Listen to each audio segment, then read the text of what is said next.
Okay, we're going to have a look at finding some data and describing two samples and comparing the two samples. So we're going to start off by going to the Census at School website, which is up here, new.census@school.org.nz. You can go that, or you can just go to Google and look up Census at School, and it'll come up. Right, the first thing that we're going to do when we're exploring, when we're going to this is we're going to explore the data, because we're trying to find some data. So we click on Explore the Data.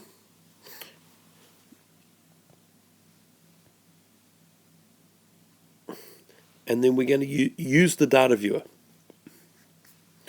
Right, we have to agree to filling out the conditions. This is where we write our question. We're going to wonder if male students have larger wrists than female students. All right. So our variables are gender and wrist width. Right, we have to tick on the Year 12 students, so it gives us the data that we're after. It gives us the confidence intervals, and we can see things clearly.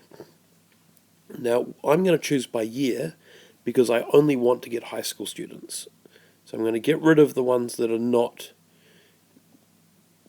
at high school. Now, for the purpose of this, I'm just going to take a simple random sample. So I'm going to take a sample of, I think if I take 150, that should give me a big enough sample of both the males and the females, the boys and the girls. I want to take a reasonable number so that I can guarantee that I'm going to get at least 30 of each. And because it's not perfectly representative of the Census school data, I take 150. It will mean that I will get at least 30 of each. And so I'm going to click on Get Data. Right, now my two variables, one of them is gender, and the second one we should have somewhere down here, wrist. So we add summaries, and then we're going to do the analysis. Always got to click Add Summary so it actually tells us what we've got. All right. So we've got a table. This table is really useful sometimes for some of the analysis. It's not always useful, but that might be useful for us later. But we also have the graphs, and these are what we want. We've got our box and whisker graphs, and our dot plots, and our summary down here. So between these two things, we've got enough information to talk about. All right, so we're going to look at comparing these two samples. So we look over here. The first thing we're going to look at is the shape. Now, I use the little mnemonic OSEM. So the first thing is what's obvious. Now I'm not going to do a full write-up here because I'm writing on an iPad and it's just not good news to try and do a full write-up. But I'll talk through these different things and make a couple of points. All right, the first thing that I see in the male one is we've got some outliers, but the data is a definite peak where the median is. Right? They've got the median of 17 for the males, and there's a definite peak. It's the mode is there as well. And it goes up to that. So it sort of has a look like it might be normal. It certainly has almost that bell shape. Now we've got a couple of things that are concerning. We've got this point here, which if we look at our data, is just above 20. We see there are 5 at 21. Right, so that point there is a little bit of a concern to us. But generally it looks like it's sort of normally distributed with some crazy outliers out here, people with really fat wrists. Right, so we can look at these and we say most of them is sort of how we'd expect it to look. We have a little bit of a point there. So we're going to say it looks like it's a bell-shaped curve. To be specific about it, the reasons why we think it's a bell-shaped curve, well, it's reasonably symmetrical. It's not perfectly symmetrical, but we wouldn't expect it to be perfectly with such a small sample of 57. It's reasonably symmetrical.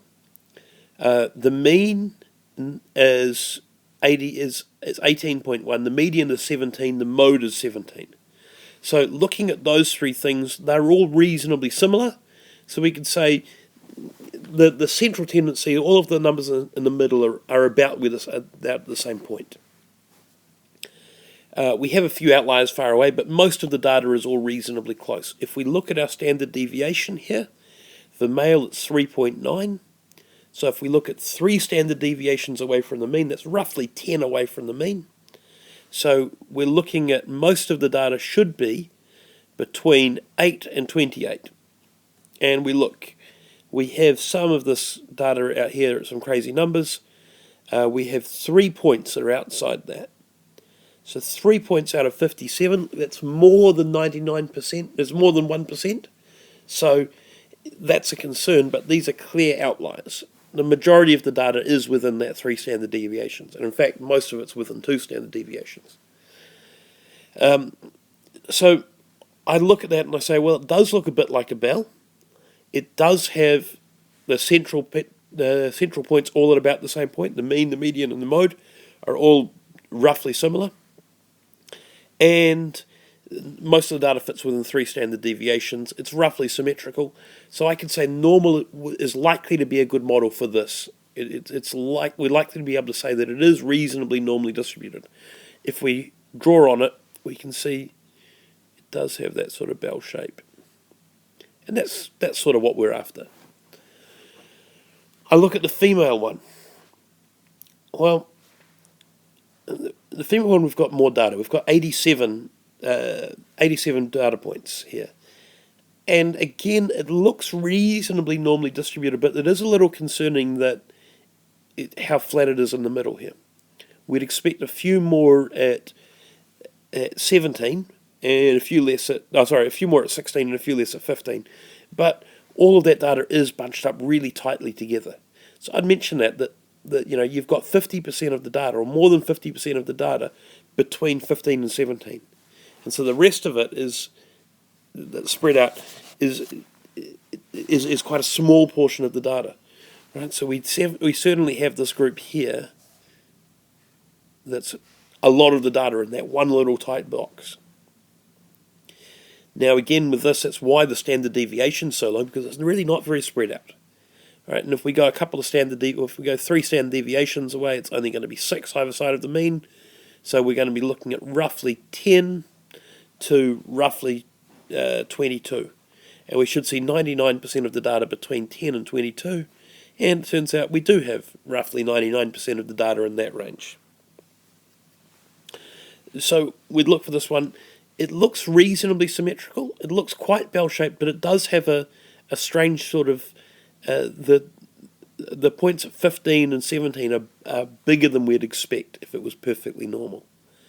The mean and the median are very close together. The mode is at 15, the mean's at 16, the mean's at 16.2, and the median's 16. Those are all close enough. And most of the data, again, is within 3 standard deviations of the mean.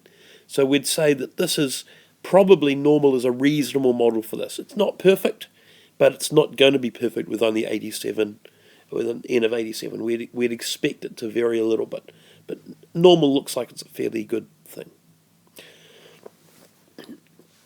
All right, so those are the things, and we'd compare, and then talking about them together, we'd say they both seem to be reasonably normal. Probably the normal distribution describes the male sample better than it describes the female sample. The next thing we're going to look at is the shift. The shift is looking at where the boxes sit, where the lower quartiles are and where the upper quartiles are. If we look at the lower quartiles, the male lower quartile is at 16, the female is at 15, so there's obviously a shift there. And the upper quartile, the male's at 19, the female's at 17. So we can see that there is a shift, that the male box is further to the right than the female box. So again, we could talk about what's obvious. Well, it looks it's to the right. Being specific, the upper quartile's higher, the lower quartile's higher. What's the evidence for that? The upper quartile is 16 for males, 15 for females. It's the lower quartile. The upper quartile is 19 for males, 17 for females. What does this mean? This means that the data for the male is shifted to the right of the data for the female, and generally, if we were to take a random point from each group, the male would be likely to be higher. That's only going to be a little bit higher probably, but most of the time the male data will be slightly higher. All right. The next thing that we look at is spread. Spread's saying how widespread the data is. Now there are 3 measures we can use for spread, but there's only 2 of them that are at level 2 standard. Right? If we're talking about the range, that's really a level 1 skill. It's not really a level 2 skill. Although in this case the range is interesting because of the outliers. I'd talk about where most of the data is, first of all.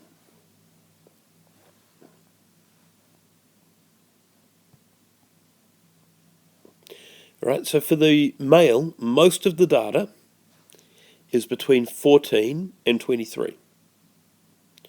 Between 14 and 23, we've got this group here. That's where most of our data is. There are 4 points outside that, but that describes the majority of the group. We talk about it seems to be, to me, to be more spread out than the female data. The majority of the female data is between 13 and 20, which is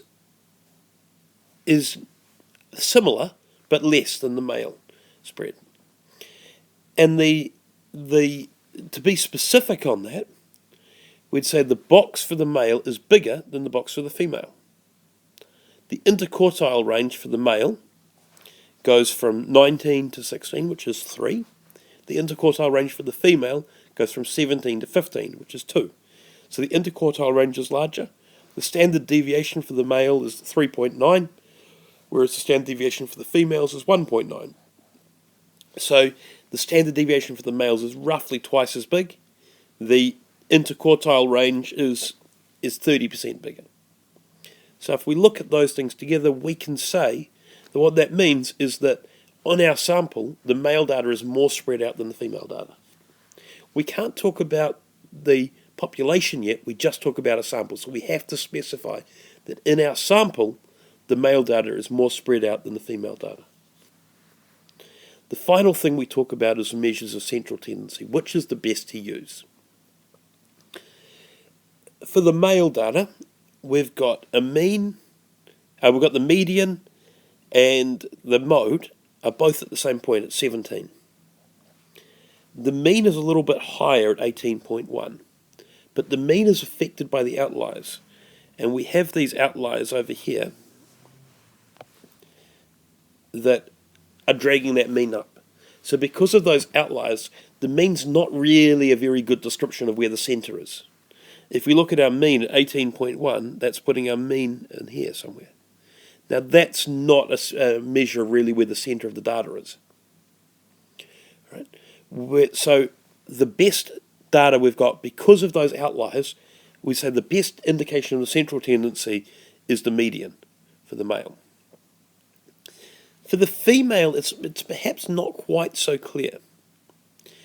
You've got the mean at 16, the median, the mean at 16.2, the median at 16, and the mode at 15. But really, that group is all so tight that really could all be almost a measure of central tendency. But I'd say it's fair to say that 16, the median, is again probably a good indicator because we do have the outliers, and they will have been affected. The mean will have been affected by that, whereas the median isn't. So for your typical male, you say your typical male has a risk of about 17 male student, whereas your typical female student has a risk size of 16. So there is, in our samples, there is a difference. And we would use the median, seems to be the best descriptor of that. Right, so that is going through OSEM for shift, spread, shape, and central tendency.